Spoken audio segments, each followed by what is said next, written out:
মল্লারপুর থানায় বিজেপির গণডেপুটেশন, নেতৃত্বে ধ্রুব সাহা ও অনুপ সাহা।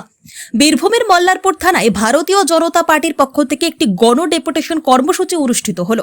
বিভিন্ন দাবি দেওয়া ও প্রশাসনিক বিষয়ে অভিযোগ তুলে এদিন থানার ভারপ্রাপ্ত আধিকারিকের কাছে স্মারকলিপি পেশ করেন বিজেপি নেতৃত্ব। এই কর্মসূচিতে উপস্থিত ছিলেন বীরভূম সাংগঠনিক জেলা সভাপতি ধ্রুব সাহা, বোলপুর সাংগঠনিক জেলা সভাপতি শ্যামাপদ মণ্ডল, দুবরাজপুরের বিজেপি বিধায়ক অনুপ সাহা সহ আরও একাধিক বিজেপি নেতাকর্মী। স্থানীয় প্রশাসনের প্রতি তীব্র ক্ষোভ প্রকাশ করে নেতৃত্ব। জনস্বার্থে প্রশাসন যেন অবিলম্বে পদক্ষেপ গ্রহণ করে সেই দাবি জানানো হয় বিজেপির পক্ষ থেকে।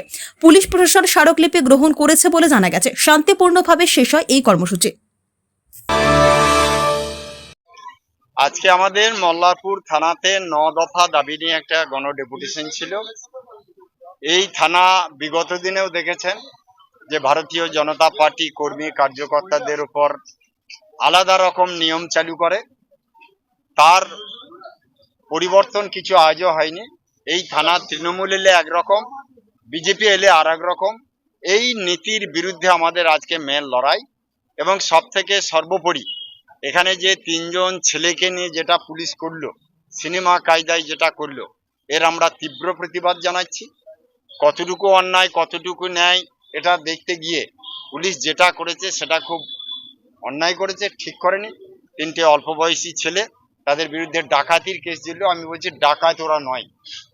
পুলিশ যত রকম যা সাজাবার চেষ্টা করবে, ডাকাত ওরা নয়।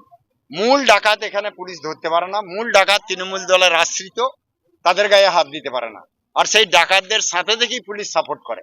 অতএব এইরকম দ্বিচারিতা এখানে চলে। তার বিরুদ্ধে আজকে আমরা 9টা দাবি নিয়ে, বিশেষ করে গরুর গাড়ি যায়, গরুগুলোকে যেভাবে আপনারা সাংবাদিকরাও লক্ষ্য করেন, গরু গাড়িতে যেতেই পারে, কিন্তু গরুগুলোকে যেভাবে নিয়ে যায় সেই গরুর গাড়িতেও টাকা নিয়ে এখানে গাড়ি ছেড়ে দেওয়া হয়। তাহলে টাকা নিয়ে যদি গাড়ি ছাড়া হয় তাহলে পুলিশের কিসের দরকার আছে? এর বিরুদ্ধে আমাদের আজকে দাবি ছিল। এরকম বালি তোলা, অবৈধভাবে যে বালি উঠছে তার টাকা তুলছে, এরকম 9টা দাবি নিয়ে আজকে আমাদের ডেপুটেশন। প্রশাসনকে আমরা প্রথম ডেপুটেশন নিয়ে বলেছি যে যদি পরিবর্তন না হয় তাহলে আগামী দিনে কি রকম আন্দোলন হবে সেটা আজ বলে গেলাম না, পরে বুঝে নেবে।